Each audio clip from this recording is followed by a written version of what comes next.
በአርሲ በሚገኙ በተለያዩ ቦታዎች ላይ የሚፈጸሙ ግድያዎች፣ እገታና አፍኖ መሰወር እንዲሁም ንብረት ማውደም ተጠናክሮ መቀጠሉን እማኞች ከስፍራው ለኤምኤስ አረጋግጠዋል።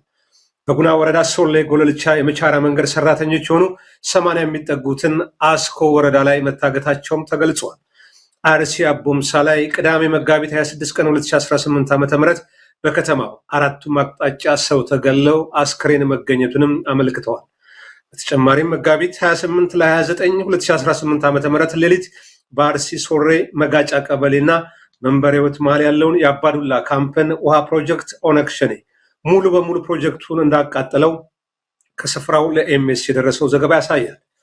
በተያያዘ ዜናም ባለፈው እሁድ ቦሌ ላይ ለሆሳዕና በዓል ለማክበር የወጡ 80 የሚጠጉ የኢትዮጵያ ኦርቶዶክስ ቤተክርስቲያን አማኞችን አግተው መውሰዳቸውንም እማኞቹ ለኤምኤስ ተናግረዋል።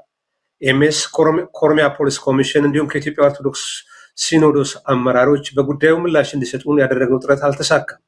እንደሚታወቀው ላለፉት 3 ዓመታት በአርሲ ከ300 በላይ ንጹሃን ዜጎች በዘር ሐረጋቸውና በሃይማኖታቸው ምክንያት መገደላቸው ይታወሳል።